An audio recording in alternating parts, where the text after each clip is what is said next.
Hello students. हाँ, Kumar study circle में आप सबका स्वागत है। महिला पर्यवेक्षक भर्ती परीक्षा को आगे बढ़ाते हुए वस्तुनिष्ठ प्रश्न श्रृंखला में आज फिर से एक बार महिला एवं बच्चों संबंधित कानूनी प्रावधान, ये भाग 2 है। इससे पहले मैं भाग 1 बना चुका हूं। आप पिछले प्लेलिस्ट में जाइए, उसमें मेरे वीडियो को देख सकते हैं, सिलसिलेवार सारे वीडियो को। तो चलिए एक एक क्वेश्चन को हम लोग देखेंगे और सॉल्व करने की कोशिश करेंगे। पहला क्वेश्चन यहाँ पर आपके सामने उभर कर आता है। खतरनाक क्षेत्रों में बाल श्रमिक नियोजित किए जाने पर धारा 14 के अंतर्गत दोषी नियोजकों को अधिकतम कितने हजार रुपए का जुर्माने से दंडित किया जाएगा? ध्यान रखेंगे, क्वेश्चन पूछा गया कि अधिकतम माने जो दोषी होगा 14 साल के बच्चों को जो नियोजित किया है अपने कारखाने या लगाया है और दोषी पाएगा, उसका अधिकतम कितना रुपए है। याद रखना, अधिकतम पूछा है। तो सही आंसर 10,000, 20,000, 50,000, 1 लाख। सही आंसर बी आएगा, 20,000। न्यूनतम पूछा होता तो 10,000 आता है। बच्चे को घरेलू नौका तथा ढाबा आदि में कार्य करने पर कब से प्रतिबंध लगाया गया है? 2 अक्टूबर 2005, 10 अक्टूबर 2006, 11 नवंबर 2008, 1 जनवरी 2015। सही आंसर बी आएगा, 10 अक्टूबर 2006 से बच्चे लोगों को ढाबा या चाय आय की दुकानों पर, होटलों में काम करने पर प्रतिबंध लगा दिया गया। गैर खतरनाक क्षेत्रों में बाल श्रमिक कार्य कर सकते हैं, परंतु निम्न प्रावधानों का पालन किया जाना अनिवार्य है। इनमें से कौन सा शामिल नहीं है? ए, बच्चों से 7 घंटे से अधिक समय तक काम नहीं करवाया जा सकता। बी, एक साथ 3 घंटे से ज्यादा उनसे काम नहीं लिया जा सकता। रात के 7 बजे से लेकर सुबह 8 बजे के बीच में उनसे कोई भी काम नहीं लिया जा सकता। सप्ताह में उनसे कम से कम 1 दिन छुट्टी दी जानी चाहिए। शुरू से अगर मैं देखूं तो बच्चों में 7 घंटे से अधिक समय तक काम नहीं करवाया जा सकता, यही गलत है। 7 की जगह 6 घंटे आना चाहिए था। 6 घंटे से अधिक काम नहीं करवाया जा सकता, ना कि 7 घंटे का। तो गलत पूछा है, तो यही कंडिका गलत है।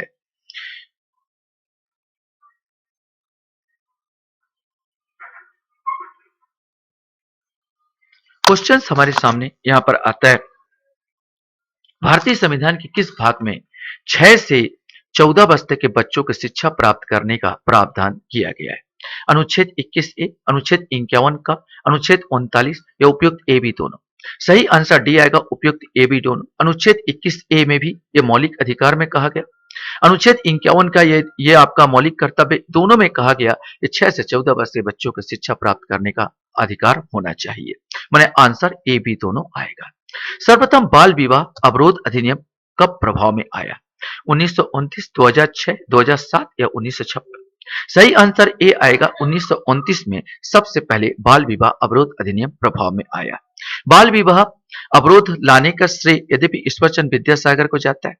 एक शारदा एक्ट के नाम से जाना जाता, शारदा ने भी बहुत अथक प्रयास किया था, इसलिए शारदा एक्ट भी बना था इसके लिए। बाद में इसका सुधार होकर 2006 वाला अधिनियम अस्तित्व में आया। बाल विवाह निषेध अधिनियम 2006 कब लागू हुआ? क्वेश्चन पूछा जा रहा है कब लागू हुआ। 1 जनवरी 2009, 1 मई 2006, 1 नवंबर 2007 या 18 अप्रैल 2006? सही आंसर सी आएगा, 1 नवंबर 2007 को बाल विवाह निषेध अधिनियम 2006 लागू किया गया था।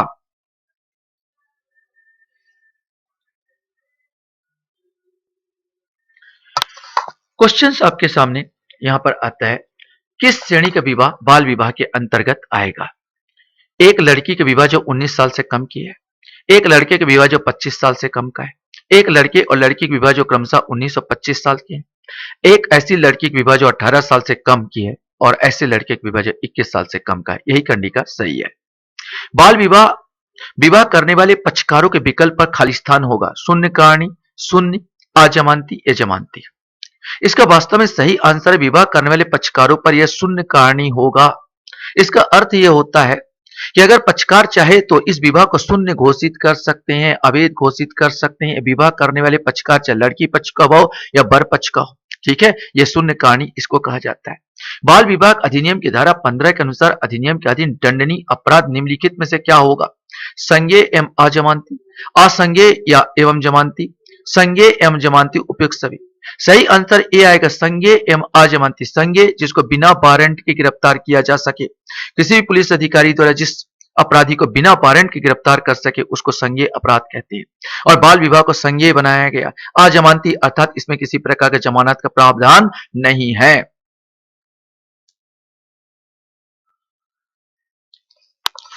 चलिए अगला क्वेश्चन यहाँ पर हम लोग देखते हैं। बाल विवाह के आरोपियों को कितने साल का कारावास एवं जुर्माना दिया जा सकता है? बाल विवाह के आरोपियों को 3 महीने तक की कैद या 10,000 रुपए जुर्माना, 2 साल तक कठोर कारावास या 1 लाख तक का जुर्माना या दोनों, 5 साल तक कारावास या 15,000 का जुर्माना या दोनों, 3 साल तक कारावास या 1,000 रुपए या जुर्माना या दोनों। सही आंसर इसका बी आएगा, 2 साल का कठोर कारावास या 1 लाख तक का जुर्माना। जो दुल्हा या जो व्यक्ति बाल विवाह करता है उसके लिए दंड का प्रावधान पहले ही कहा गया। यहाँ पर कारावास अधिकतम 2 साल का कारावास और 1 लाख तक का जुर्माना दिया जा सकता है। बाल विवाह करने वाले माता पिता, रिश्तेदार या पंडित कितने महीने कैद की सजा हो सकती है? माता पिता हो या पंडित जो करवा रहा है उसको कितने महीने कैद की सजा दी जा सकती है? 3 माह, 6 माह, 9 माह या 15 माह। सही आंसर ए आएगा, 3 माह का कारावास दिया जा सकता है। बाल विवाह कानून तहत किसी महिला को सजा के लिए क्या प्रावधान है? 1 महीने तक कारावास से जुर्माने या दोनों से दंडित किया जा सकता है। 3 महीने तक कारावास से जुर्माने या दोनों से दंडित किया जा सकता है। किसी महिला को कारावास सजा नहीं दी जा सकती, उपयुक्त में से कोई नहीं। सही आंसर है, किसी महिला को कारावास की सजा नहीं दी जा सकती। चाहे उनकी माता भले विवाह करवा रही हो, उनको केवल जुर्माने से दंडित किया जा सकता है, लेकिन कारावास की सजा इस खंडिका के तहत नहीं दी जा सकती।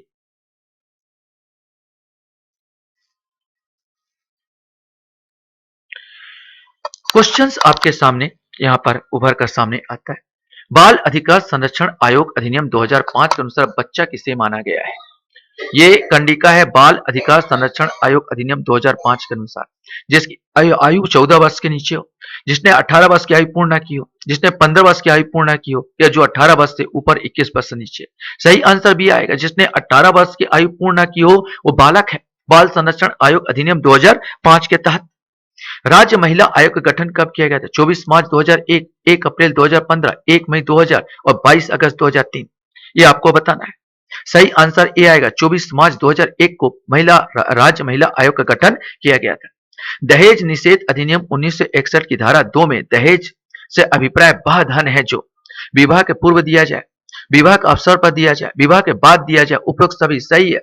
चाहे वो विवाह के पूर्व दिया जाए, अवसर पर दिया जाए या बाद में दिया जाए, वो दहेज के अंतर्गत आएगा। धारा 2 के अंतर्गत दहेज में परिभाषित किया गया। दहेज निषेध अधिनियम 1961 किस समुदाय और धर्म को मानने वाले पर लागू होता है? हिंदू धर्म, सिख धर्म, मुस्लिम धर्म, उपरोक्त सभी। ये दहेज निषेध अधिनियम 1961 सभी धर्मों पर लागू होता है, चाहे हिंदू हो, मुस्लिम हो, सिख हो, क्रिश्चियन हो, चाहे कोई भी हो, सभी धर्मों पर यह अधिनियम लागू होता है।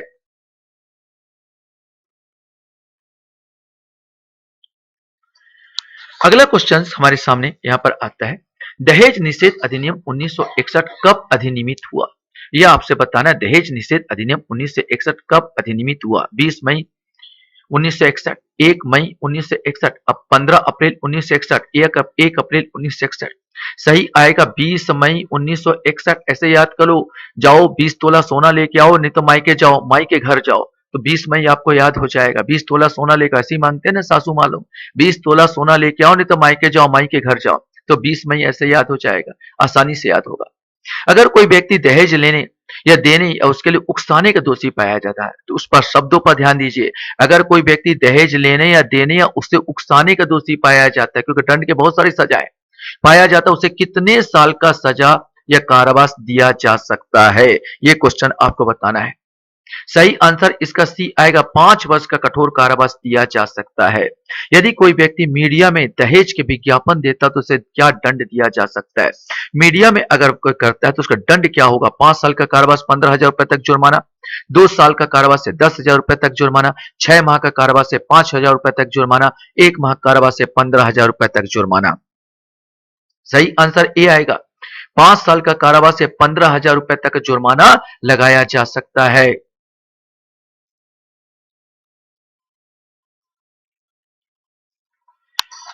क्वेश्चंस आपके सामने यहां पर है, अगर दहेज शादी के समय या उसके बाद प्राप्त हुआ है, अगर दहेज शादी के समय या उसके बाद प्राप्त हुआ है, तो दहेज प्राप्त होने के तारीख से कितने महीने के भीतर वधू को दे देना चाहिए?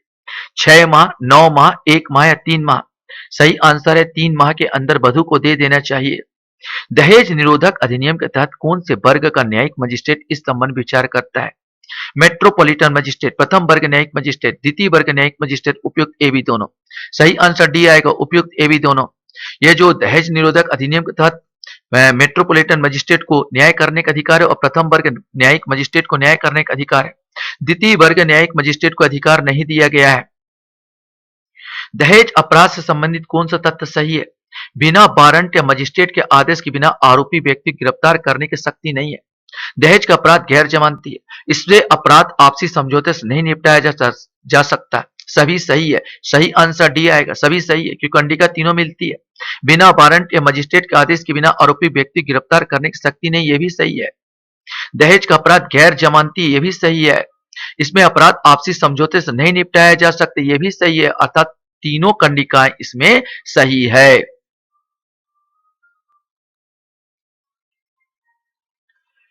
क्वेश्चंस आपके सामने यहां पर आता है, दहेज निषेध अधिकारी की नियुक्ति करने की शक्ति किसके पास है?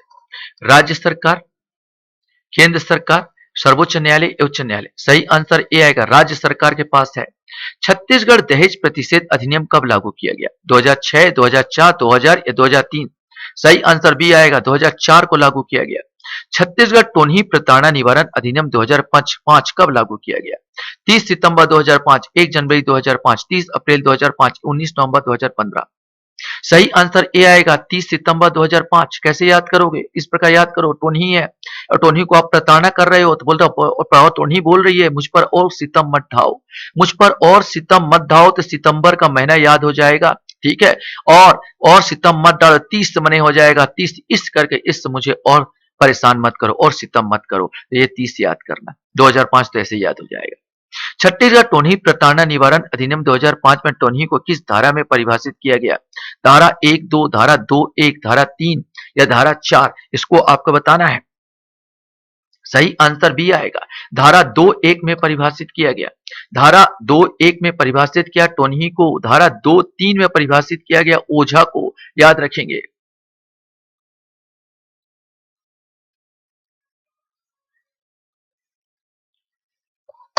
क्वेश्चंस आपके सामने आता है, यदि कोई व्यक्ति किसी भी माध्यम से टोनही के रूप में पहचान करता तो वह दंडित होगा 3 वर्ष के कठिन कारावास से, 5 वर्ष के कठिन कारावास से, 1 वर्ष के कठिन कारावास से या 6 माह कठिन कारावास से।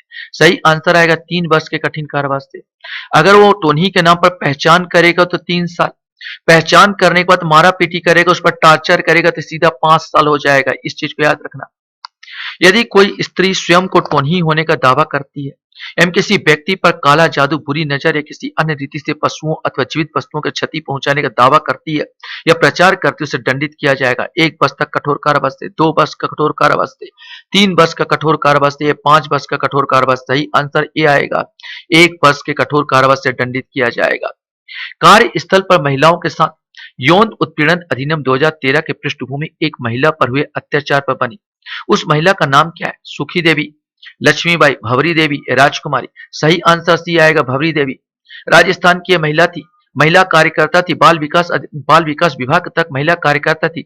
उसने एक बाल विवाह रुकवाने का दुस्साहस किया, बोला जाए तो राजस्थान में उसने एक बाल विवाह रुकवाने का दुस्साहस कर दिया और जिसके कारण उच्च वर्ग के लोगों ने इसके साथ बलात्कार किया, जिसके कारण ये जो आया कार्यस्थल पर महिलाओं को यौन उत्पीड़न अधिनियम 2013 की पृष्ठभूमि इसी महिला के जो प्रताड़ना है उसी पर अवलंबित थी।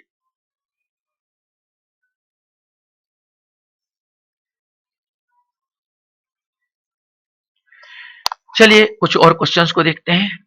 अगस्त 1997 में सर्वोच्च न्यायालय ने देश के कार्यस्थल लैंगिक एवं यौन उत्पीड़न रोकने के लिए इस संस्था के दिशा निर्देश पर नियम बनाए। विशाखा नामक संस्था, निर्भया नामक संस्था, कालचक्र नामक संस्था, नारी नामक संस्था? सही आंसर ए, विशाखा नामक संस्था। जब भवरी देवी को न्याय नहीं मिला तो ये एनजीओ के तहत, ये विशाखा नामक एनजीओ संस्था है, ये एनजीओ उसके सामने आया। भवरी देवी को न्याय दिलाने के लिए एनजीओ यही आया, विशाखा नामक संस्था आया। यद्यपि भवरी देवी को न्याय तो नहीं मिल पाया, लेकिन इसी के दिशा निर्देश पर सुप्रीम कोर्ट को यहां पर 2013 का लैंगिक यौन उत्पीड़न अधिनियम बनाना पड़ा। यहां पर याद रखना, विशाखा नामक संस्था के द्वारा। कार्यस्थल पर महिलाओं के यौन उत्पीड़न किन संस्थाओं पर लागू होता है? जिन संस्थाओं में 100 से अधिक लोग काम करते हैं, जिन संस्थाओं में 50 से अधिक लोग काम करते हैं, जिन संस्थाओं में 20 से अधिक लोग काम करते हैं, या जिन संस्थाओं में 10 से अधिक लोग काम करते हैं। सही आंसर डी आएगा, जिस संस्थाओं में 10 से अधिक लोग काम करते हैं। कार्य स्थल पर महिलाओं के यौन उत्पीड़न अधिनियम का एक किन किन महिलाओं पर लागू होता है? संगठित क्षेत्र की महिलाओं पर, असंगठित क्षेत्र की महिलाओं पर, उन घरों पर भी जहां पर कोई घरेलू कर्मचारी कार्य कर रही है। उपरोक्त सभी, सही आंसर डी आएगा, उपरोक्त सभी पर यह अधिनियम लागू होता है।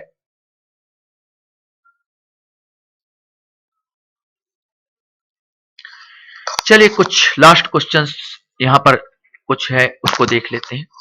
कार्यस्थल पर महिलाओं उत्पीड़न अधिनियम के तहत पीड़ित कब तक शिकायत कर सकती है? शिकायत करते समय घटना को घटे 1 महीने से ज्यादा समय न बीता हो। शिकायत करते समय घटना घटे 2 महीने से ज्यादा समय न बीता हो। शिकायत करते समय घटना घटे 3 महीने से ज्यादा समय न बीता हो, या शिकायत करते समय घटना घटे 4 महीने से समय न बीता हो। सही आंसर सी आएगा। शिकायत करते समय घटना घटे 3 महीने से ज्यादा समय नहीं बीतना चाहिए। कार्यस्थल पर महिला उत्पीड़न अधिनियम के तहत बनी आंतरिक शिकायत समिति को शिकायत प्राप्त होने पर कितने दिनों के अंदर जांच प्रक्रिया पूरा करना होता है? 90 दिन, 1 माह, 60 दिन या 40 दिन? सही आंसर आएगा इसका 90 दिन। यहां पर 90 दिन के अंदर, याद रखेंगे 90 दिन के अंदर उनको ये पूरा जांच प्रक्रिया पूरी करनी होगी। घरेलू हिंसा से महिला संरक्षण अधिनियम 2005 कब लागू हुआ? घरेलू हिंसा से महिला संरक्षण अधिनियम 2005 कब लागू हुआ? 26 जनवरी 2006, 26 अक्टूबर 2006, 11 अप्रैल 2006 या 13 अप्रैल 2006? सही आंसर है 26 अक्टूबर 2006। 26 अक्टूबर 2006 को घरेलू हिंसा से महिला संरक्षण अधिनियम 2005 लागू हुआ। चलो याद करवा देता हूं, कैसे याद करोगे? अगर कोई आप पर टार्चर कर रहा है, किसी महिला को मार रहा है, टार्चर कर रहा, तो आप बोलोगे आक्थू माने अक्टूबर। ये याद करने का अच्छा तरीका है, यहाँ पर घृणा मत कीजिए। आक्थू आपका 26 जनवरी, मतलब 26 जनवरी क्या है? आजादी के समय, और आप महिला पर मार रहे हो, आप पर तो थू है, आक्थू है अक्टूबर, ऐसे करके याद करो, बहुत जल्दी याद होगा। इस प्रकार मजाक करके याद करो, आपके जहन में ये बैठ जाएगा। याद रखेंगे 26 अक्टूबर 2006 को घरेलू हिंसा से महिला संरक्षण अधिनियम 2005 लागू किया। आशा करता हूं ये वीडियो भी आपको अच्छा लगा होगा। वीडियो वॉच करने के लिए धन्यवाद। Thank you very much.